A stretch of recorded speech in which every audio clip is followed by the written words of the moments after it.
اس وقت مسلمانوں کے لیے دو راستے بنے ہوئے ہیں حاجت کی پورا کرنے میں. ایک راستہ محض حیوانیت کا ہے، محض حیوانیت کا ہے. ایک راستہ محض انسانیت کا ہے. انسان اور حیوان کے اپنی ضرورت کے پورا کرنے میں جو فرق ہے وہ فرق صرف اتباع سنت کا ہے. جس ضرورت کو بھی سنت کے طریقے سے ہٹا دیا جائے وہ ضرورت اور وہ حاجت صرف حیوانیت باقی رہ جاتی ہے، اور جس ضرورت کو محمد صلی اللہ علیہ وسلم کے طریقے پر پورا کیا جائے وہ ضرورت دین بنتی ہے. اس پر اللہ کی طرف سے اجر بھی ملتا ہے. بلکہ یہ فرمایا حضور اکرم صلی اللہ علیہ وسلم نے کہ اگر کوئی شخص اپنی بیوی سے صحبت کرتا ہے اور حکم کے مطابق اپنی اس خواہش کو پورا کرتا ہے تو اس پر بھی اللہ کی طرف سے اجر ملے گا. صحابہ نے تعجب سے عرض کیا کہ یہ تو کوئی عبادت نہیں، یہ تو کوئی ذکر و تلاوت نہیں، یہ تو کوئی خیرات و صدقات نہیں، یہ تو کوئی آخرت سے متعلق عمل نہیں، اس پر بھی اجر ملے گا؟ کہ ایک آدمی اپنی بیوی سے صحبت کرے اس پر بھی اجر ملے گا؟ آپ نے فرمایا کیوں نہیں اجر ملے گا؟ اگر یہ اپنی شرمگاہ کو حرام کے لیے استعمال کرتا تو گناہ ملتا نہ ملتا؟ اگر یہ اپنی شرمگاہ کو حرام میں استعمال کرتا تو گناہ ملتا نہ ملتا؟ اس لیے فرمایا کہ اگر یہ اپنی شرمگاہ کو حلال میں استعمال کرے اس پر بھی اللہ کی طرف سے اجر ہے. بلکہ یہاں تک ہے روایت میں حتی ما تجعل فی امرأتک، کہ یہاں تک کہ تو اپنی بیوی کے منہ میں بھی اگر لقمہ دے اس پر بھی اللہ تعالیٰ کی طرف سے اجر اور ثواب ہے. میرے دوستو، بزرگو، عزیزو، سارے معاشرے کا بگاڑ صرف اس پر ہے کہ مسلمان ضرورت کے پورا کرنے کو کامیابی سمجھتا ہے، حکم پورا کرنے کو کامیابی نہیں سمجھتا. حالانکہ سب سے بنیادی بات یہ ہے کہ حکم کا پورا ہونا کامیابی ہے. حضور اکرم صلی اللہ علیہ وسلم نے ایک ایک عمل کر کے دکھلا دیا. ایک نہیں، حضور اکرم صلی اللہ علیہ وسلم نے بہت سی شادیاں کر کے دکھلا دیا کہ اگر شادیاں اس طریقے پر ہوں گی تو ایسی بیویاں دین میں معاون بنیں گی. اگر شادیاں سنت کے طریقے پر ہوں گی تو اولاد فرما بردار پیدا ہوگی. حضور اکرم صلی اللہ علیہ وسلم نے متعدد شادیاں کر کے، صحابہ کرام نے شادیاں کر کے دکھلایا کہ شادی کس لیے کی جاتی ہے. اگر شادی کا کرنا محض خواہش کو پورا کرنے کے لیے ہے تو انسان اور جانور کے اپنی خواہش کو پورا کرنے میں کوئی فرق نہیں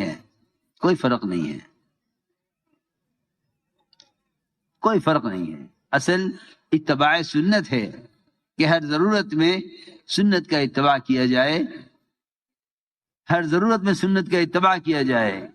کہ اس عمل کے کرنے کا سنت طریقہ کیا ہے.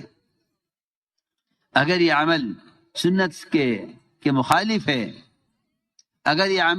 کے مخالف ہے تو فرمایا کہ شادیاں کی جاتی ہیں یا مال کی بنیاد پر، یا جمال کی بنیاد پر، یا منصب عہدوں کی بنیاد پر. ان بنیادوں پر شادیاں کرنا یہ سنت کا طریقہ نہیں ہے. ان بنیادوں پر شادیاں کرنا اغیار کا طریقہ ہے. فرمایا فاظفر بذات الدین، شادی کرو دین کے لیے. حضور اکرم صلی اللہ علیہ وسلم کی جتنی شادیاں ہیں وہ تمام کی تمام دینی مصالح کے لیے ہیں. صحابہ شادیاں کرتے تھے، دینی مصلحت سامنے ہوتی تھی. بلکہ عمر رضی اللہ عنہ کی بیوہ سے ایک صاحب نے شادی کی. حضرت عمر کی بیوہ سے ایک صاحب نے شادی کی اور یہ کہا کہ میرے ان سے شادی کرنے کی اصل وجہ یہ ہے کہ یہ میرے گھر میں آ کر یہ بتلائیں کہ حضرت عمر رضی اللہ تعالیٰ عنہ کے رات کے تہجد میں رونے کی اور رات کے قیام کی کیا کیفیت ہوا کرتی تھی، ان کے گھر کی عبادت کا کیا طریقہ تھا، اور ان کے رات کے قیام اور تہجد میں کیا کیفیت ہوتی تھی، اس کو سمجھنے کے لیے میں نے ان کی بیوہ سے شادی کی ہے۔ جابر رضی اللہ تعالیٰ عنہ نے بڑی عمر کی عورت سے شادی کی تاکہ اپنی بہنوں کو، اپنے گھر کی بچیوں کو اس کے ذریعے سے تعلیم اور تربیت دے سکیں۔ آپ نے فرمایا کیوں تم نے کنواری لڑکی کی شادی کیوں نہیں کی؟ عرض کیا گیا رسول اللہ کنواری کی شادی اس لیے نہیں کی کہ میرے گھر کی بچیوں کو دین کی تعلیم کون دیتا، میرے گھر کی بچیوں کو گھر کے کام کاج کون سکھلاتا، ان کی تربیت اور ان کو ادب کون سکھلاتا۔ یہ تھا صحابہ کرام کے شادیاں کرنے کا اصل بنیادی مقصد، کہ اس شادی سے دین وجود میں آئے، اس شادی سے دین وجود میں آئے، اصل مقصد یہ تھا۔ اس لیے میرے محترم دوستو، حضور اکرم صلی اللہ علیہ وسلم نے انتہائی سادگی کے ساتھ شادیاں کر کے دکھلائیں، بلکہ فرمایا اعظم نکاح برکتاً ایسرہ مؤونہ، کہ سب سے عظیم برکت والا نکاح وہ ہے، عظیم برکت والا نکاح وہ ہے جو سادگی کے ساتھ ہو جائے۔ بلکہ حضور اکرم صلی اللہ علیہ وسلم نے ایک صحابی کی شادی کی، ایک عورت اپنے آپ کو پیش کیا آپ پر، آپ کے ارادہ شادی کا نہیں تھا۔ ایک صحابی نے عرض کیا اگر آپ نہیں شادی کرتے ان سے تو میری شادی ان سے کر دیجیے۔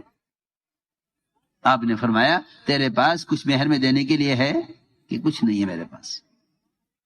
کچھ تو ہوگا، کچھ نہیں ہے۔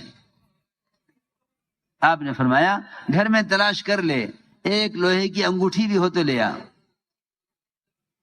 اس کا مقصد یہ نہیں تھا کہ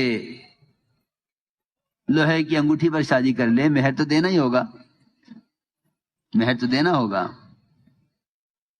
لیکن آپ صلی اللہ علیہ وسلم کو اس کے ذریعے امت کو اس کی تعلیم دینی تھی کہ شادیاں امت کے مال کے اور امت کی صلاحیت کے خرچ ہونے کی جگہ نہیں تھی۔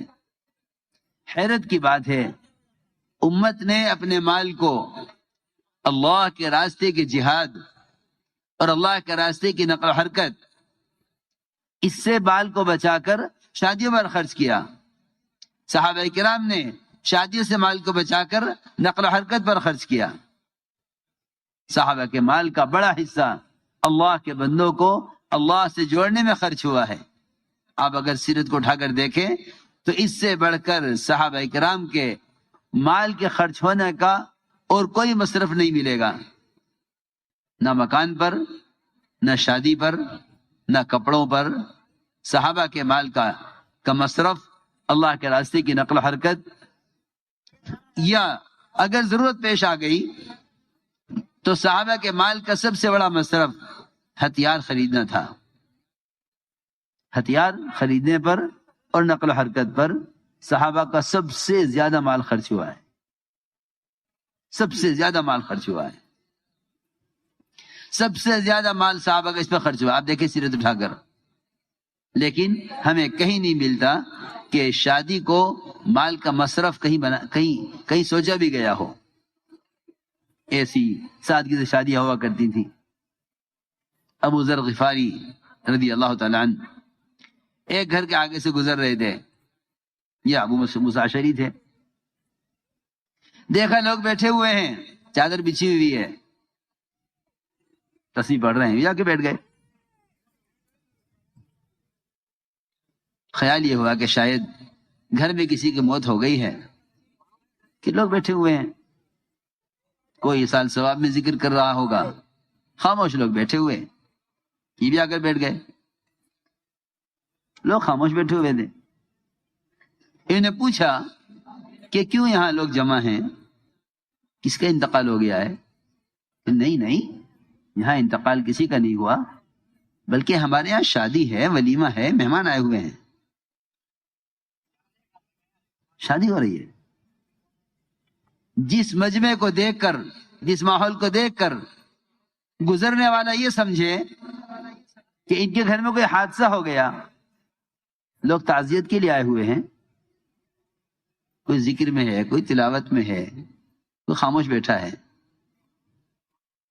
جس منظر کو دیکھ کر لوگ یہ سمجھے کہ ان کے گھر میں کوئی حادثہ ہو گیا، وہاں حادثہ کوئی نہیں ہوا تھا، وہاں شادی ہو رہی تھی.